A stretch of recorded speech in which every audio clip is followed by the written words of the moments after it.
May froze. The girl stood in a doorway at the entrance to another stairwell, which went up, this time rather than down. She was lean and pale, with hair that was shaggy and chin length, cut shorter at some point, but growing out from a bad dye job, and that tried to be blonde was mostly orange. The roots were dark chocolate and as dark as the fingerless gloves and the moth-eaten hoodie she wore, with a faded corporate logo that hovered above her heart. She wore knockoff Doc Martens that might have been real army boots foraged from Goodwill. They'd seen a lot of climbing and a lot of running.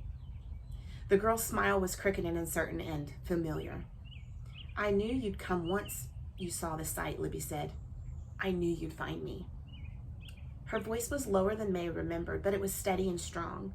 Stronger than May's, which barely squeaked out her name before she ran forward and flung her arms around the girl, squeezing harder and tighter and more fiercely than she'd ever squeezed anyone or anything before in her life. Not even when she rode her first roller coaster and she clung to her dad like a barnacle. Not even when she fell off the pier before she could swim and the man with the sailboat had thrown her a lifesaver. She hugged Libby even harder than that because sometimes, once in a while, her eyes would deceive her, but her arms had never lied to her yet. And here was Libby after all, warm and thin and not much taller than May anymore, almost exactly the same height. And that was weird, wasn't it? In May's head, Libby was almost always impossibly tall, impossibly beautiful, impossibly young, and immortal even. But here she was, May's own age, returning from the hug ounce for ounce, pound for pound. "I didn't know what to do. I wasn't sure," Libby mumbled into May's shoulder. "I wanted to see you so bad, but I was afraid that I'd get you killed." "It's you," May finally gasped, not letting go, tasting the bleached out hair, smelling sweat stale, coffee, and the faint odor of cigarettes smoked by somebody else. She wasn't sure she could look at Libby without crying. "It's me," Libby agreed, nodding, hiding her own face in May's hair. May said, "I'm so sorry."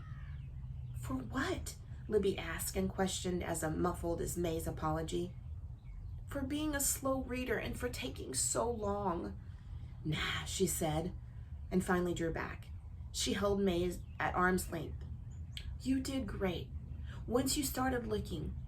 Oh my gosh, look at you," she exclaimed, her smile no longer crooked but wide and happy instead of anxious. "You got tall. You got short and blonde." "Yeah," she said, giving her head a self-conscious shake. "Not my idea. It was a bad disguise, that's all." She let go of May's shoulder and that smile wavered but held. Jackdaw chimed in. "I kept telling her to shave it.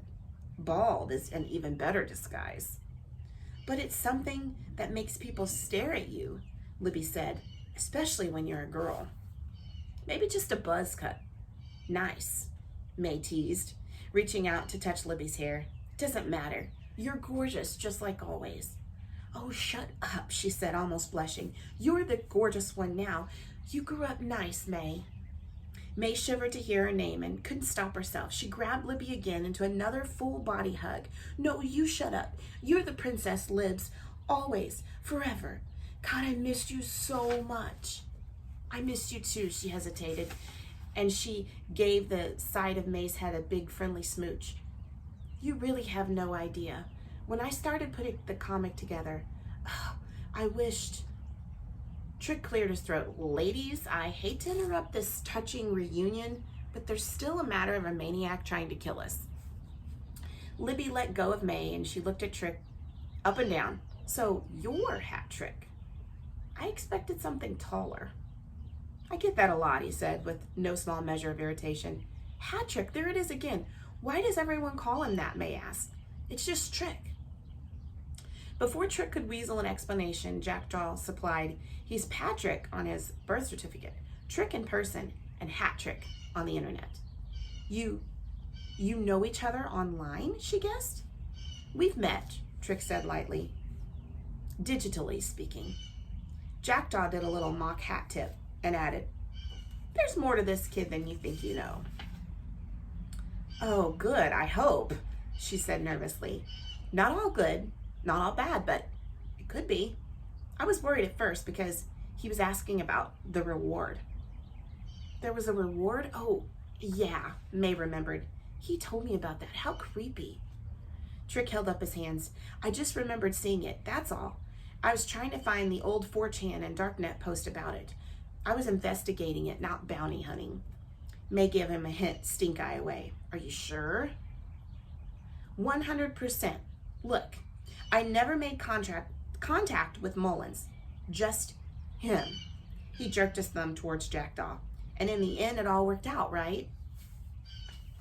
It might have gone further, and May might have asked more questions, but Libby cut off the interrogation before it could get underway.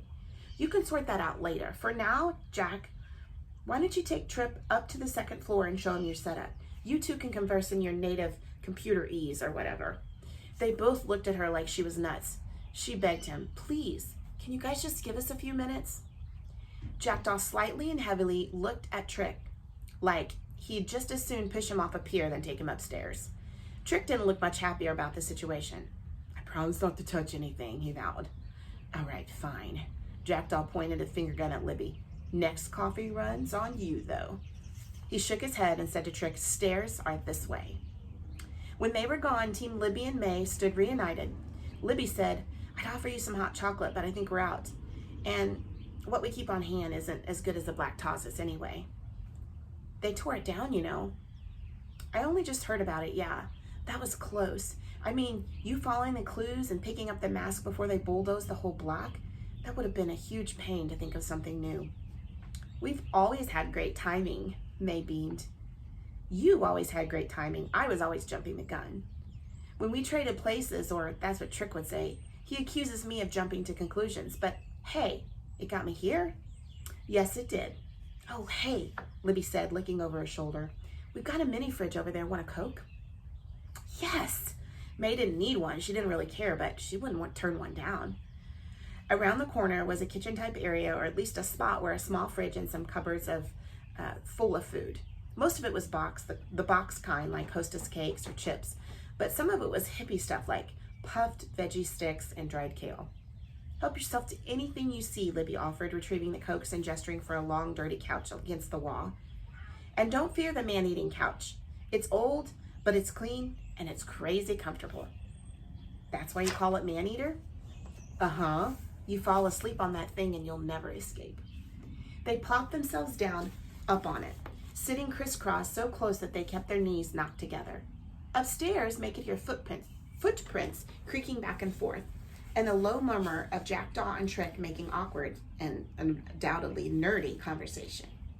I have to ask, Libby said suddenly, as though she didn't only remember it.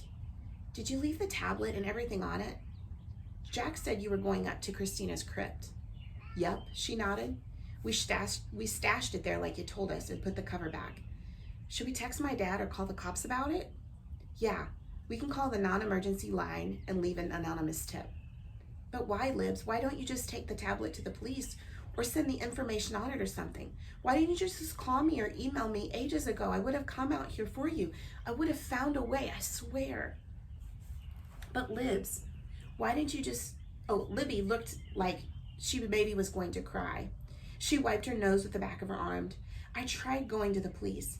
That's the first thing I did when I got away, but you know who had already filed a missing persons report on me, and they called him. He told them I was dangerous and that I was schizophrenic and I needed to be medicated, and that's why they shouldn't believe anything I say. Just like in the comic, I was afraid that it was something like that. I was so freaked out.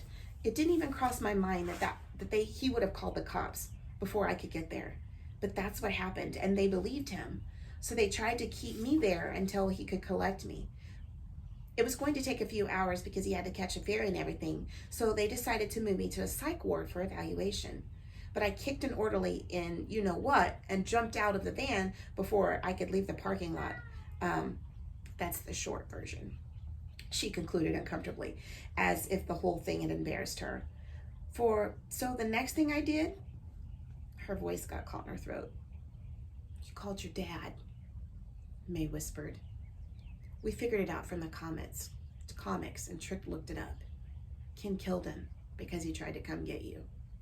Libby nodded, and she sat the can of soda aside and picked up May's hand just to hold it quietly. She said, "My dad caught the first flight, booked it in his own name and everything. And same with the rental car, but oh, Needles, he's such a tech head. It was easy for him to find him and track Dad down before he could meet me." Her eyes were wet. She didn't cry. "After that, I was afraid to ask anyone for help. If he could sway the police, if he could track down my dad and kill him, then he could do anything to anyone. And maybe I wasn't quite right in the head after all that time." She looked. "I went downtown and I lived on the streets because what else could I do? I didn't want to get anyone killed, but I had never told him about you. I never told him about Princess X either. That's why you did the comic, to get my attention without getting Ken's. That's brilliant, Libs." Libby didn't entirely agree. "Well, I did it for me too. It was kind of like therapy. Maybe telling the story and drawing again, it gave me power." She was quiet for a moment.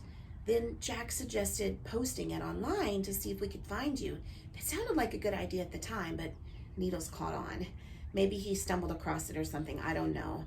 I guess he thought that it would give him a fresh lead on where I'd gone, but it did not really. He couldn't track the IP address, not with the great firewall Jack on my side. And your clues in the comic were pretty subtle, I have to admit." "Of course they were subtle. They were for you." Libby squeezed her hand and May squeezed back. "I needed for you to dig up the info on this guy and make connections, because it didn't matter if I go to the police. As far as the law is concerned, I'm just another crazy runaway teen with a cracked out story to tell. It had to come from someone else, and if it came from you, I thought it might protect you too, like maybe he'd think twice about gunning for you if he knew that you had evidence on him." May did an awkward little laugh. "Yeah, that part didn't work out so well. He came for me anyway. That's not your fault," she added. "That one's on Trick." "That's what Jack said, that your friend isn't bad, but he wasn't careful." That pretty well sums him up. In his defense, though, he did get me here eventually. Him and Jack all together, I guess. I just wish it wouldn't have taken so long. When I realized the comic had almost run 6 whole months, and I'd never seen it before or even heard of it, I felt so stupid. Nah, don't feel stupid. It's just a webcomic and a whole internet full of webcomics. So how'd you end up drawing it anyway? How did you get it here? May took a deep breath, let out slowly. He kept me for almost a year, shut up in that house off Bainbridge, stuck mostly in one room. He called me Christine. For the longest time, I thought I was going crazy. I stopped eating mostly, and I thought maybe I'd just give up and die because it was the only way out of that house. But then I had a dream about my mom. She was yelling at me and telling me I had to stay strong because I had to escape. Hey, do you believe in ghosts? Sure, May agreed quickly, not sure if it was true or not, but not caring either way. Our dream ghost, I guess. Maybe she was in my head, but the dream got me moving again. It made me mad. It made me determined to get away from him. But then I had to get away from the police and then the people from the psych ward. I couldn't stop any place. I couldn't rest any place. And it wasn't like I had any money. Then one day I met Jack downtown. I tried to rob him, she said with a faint hint of a smile. Now he looks out for me. I've been living here ever since. Is he your boyfriend? Boyfriend? No. But he's got one. Jack can't even think straight. May was relieved to hear it, and Jack Doll didn't want something ugly in return for his help. She liked him, and she wasn't going to think of him that way. Does he make it a habit of taking teenagers off the streets? He's done it before, but it's usually just druggies. He has a history with addiction and recovery folks, so that's his soft spot.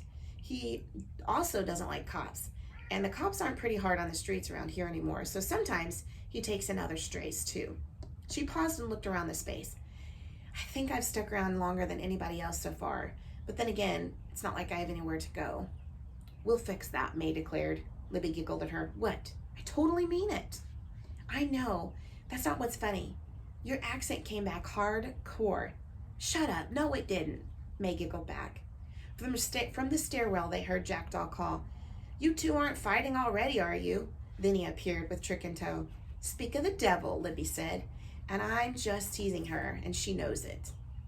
She can pick up on my accent like all she likes. But what about you two? Did you bond or anything? At least you didn't kill each other. May meant it to be silly, but they both looked grim, so she asked, what's going on? What are you so upset about? Ken's on the move. Trick pulled out a small smartphone from the back of his jean pocket. He's no fool. He's making a run for it. A run for what? May asked. Jackdaw shrugged. He's probably headed home to Bainbridge to fry his server farm and flee the country. He knows that you can prove Libby's identity, or he's afraid you can. If nothing else, you can raise enough stink to exhume her grave. Beside that, he already knows that Trick turned up Libby's test results from the bone marrows registry because he stole the intel right off Ken's server. The connections have been made and the noose is tightening. He'll want to get out while he still can. Trick frowned from his server. Wait, what do you mean the number in the mask? The PDF from the clinical drug trial? I thought that number was Ken's daughter's patient ID. No, they were about Libby, and it wasn't a drug trial. It was a registry drive sponsored by the drug company, and May interrupted. Libby never had cancer? No, I never had cancer, Libby exclaimed. But back before you moved here, there was a kid in my class who did, and her parents were looking for a marrow match. Everyone in the school wanted to help out, so a lot of students got tested, and nobody was a match, and she died. It was really sad. Jackdaw picked up the tale. The students were minors, so the results went into a donor database by the case number, not name, and all that information was sent back to the hospital. To May, he said, that's how Ken discovered that Libby was a match for his daughter in the first place. He owns the private server farm where the hospital offloads their records. He hid what he'd done by swapping the document titles for some related drug trials, just to bury his trail a little bit better. That's why it was all under the Exerbox name. May stood up and slapped her empty Coke can on the nearest counter. Okay, she said, I think I understand everything, or I understand enough for now. I think, and finally we're all here. Libby's alive and we can prove it. That's the important thing. No, Jackdaw contradicted her. The important thing right now is catching and stopping Ken. Trick threw his hand up. He could be home by now, and we might have already taken a flamethrower to the place. Jackdaw answered, but he's not. And I know that because I put a tracker on the SUV after he ditched it in Fremont. I had a feeling that he'd be back for it. He reported it stolen yesterday, always thinking ahead that one. And once it's cleared of the impound, he will go back to collect it. That guy is gutsy, Trick said. In my experience, Jackdaw said, rich white guys with expensive clothes and good manners usually get what they ask for. Libby said, he probably just walked into the precinct, told him his car had been stolen, handed over a fake insurance card for the driver's license, and got back in it in under an hour. Trick cocked a thumb at Jackdaw, but not before this guy bugged it. I stuck the GPS under the back bumper before they had a chance to tow it. Checking the smartphone screen, he added, and he's headed west. Libby leaped to her feet. We have to do something, May suggested. We can call the cops. We'll get into the house before we could. You know where he lives, right, Libby? Call the cops? Jackdaw answered with a sneer. And tell them what? They don't believe Libby and who she is, and we'll never get there in time to convince him. They just let him go, and even if they bothered to detain him. I guess you could say he's a Fremont maniac, but they gave him his car back. They obviously don't think he's a serious suspect. We could tell them that he's got something evil stored on his servers, Trick tried. A terrorist plot. I like the way you think, man, but it's risky, and here's why. Jackdaw told them, pulling up a chair. He turned it around and straddled it, leaning forward thoughtfully while he talked. If we tell them that there's evidence of anything bad stashed on this little server farm, the cops will seize the whole shebang. So, even if they don't screw up the machines and damage the data by the accident, it will be months, maybe years before they get it all sorted out in time to find the right file, and they turn him loose in the meantime. Trick shook his head unhappily. Yeah, you're right. Cops, feds, spooks, you name it. None of these guys are any good with sensitive equipment. Then what do we do? May asked desperately. We can just teleport over to his house, and we can't just teleport over to his house and swipe some of his stuff before he gets here. The silence all fell in the wake of her silly suggestion didn't make her feel any better. Slowly and almost reluctantly, Jackdaw said, well, I don't need all the stuff. Just a handful of incriminating files, the stuff that matches Libby to his daughter. If we're really lucky, there might be records of Libby's blood work and even DNA from when she disappeared, and that would make her identity ironclad. It put him away for life. Libby ran her fingers through her ratty hair. Do you think we could beat him home? Jackdaw looked at his smartphone, with it flashing and the dot marked Ken's SUV. It's coming up on rush hour, and he'll probably have to wait his turn or two for the ferry. We won't. If we ride it on foot, we could always pursue alternate routes of getting there. Do you know where he keeps his server farm? It must be somewhere in that house. Not exactly. Exactly. He mostly made me stay on the second floor in the attic. All the doors on the floors first were closed and locked all the time, and I didn't know about the basement. The house is big, but it's not that big. The server farms aren't huge, are they? If he's just doing some freelance hosting, it might fit into a single room, like mostly into his basement or behind closed doors. He'd have to keep it all someplace in a good climate control or it'd get too hot. They were seriously thinking about invading Ken's house. May realized, seriously talking about it and planning for it. This is crazy, entirely crazy and dangerous and unlikely to boot. But May had come this far, solved so much that there was no turning back, even if she wanted to. Not while this lunatic murderer was out there. None of them would ever be safe until he was stopped. Libby especially. May couldn't stand for the thought of it. Not when she'd only just now gotten her back. Then let's do it, if it's the only chance we'll get. Trick's eyes were locked on May. You know what? I'm on board too. Are you sure? All of you? Jackdaw looked hard at Libby. Libby, do you really want to go back to that house? She looked halfway terrified and halfway ready to roll. No, of course not. But I don't want him to get away either. Jackdaw's mouth was set up in a sharp line, and his eyes were hard. He was thinking, calculating, already mentally preparing for what they were going to need. May could almost see the gears turning in his head, and it gave her hope, every bit as much as it scared her.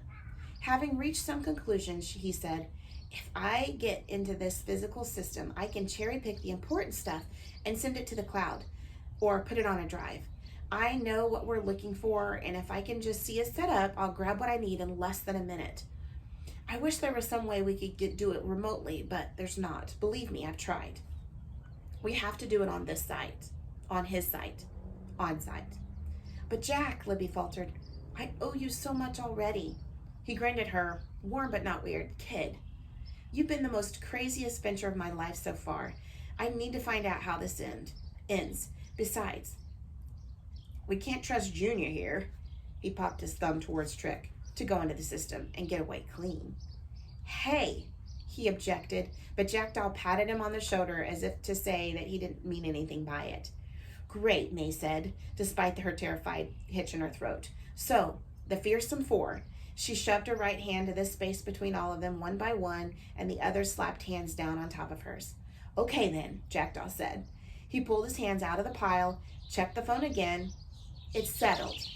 We'll make the dock now, before Ken's SUV beats us to the ferry. We can do this, but we have to make a run for it. That was the end of chapter 20.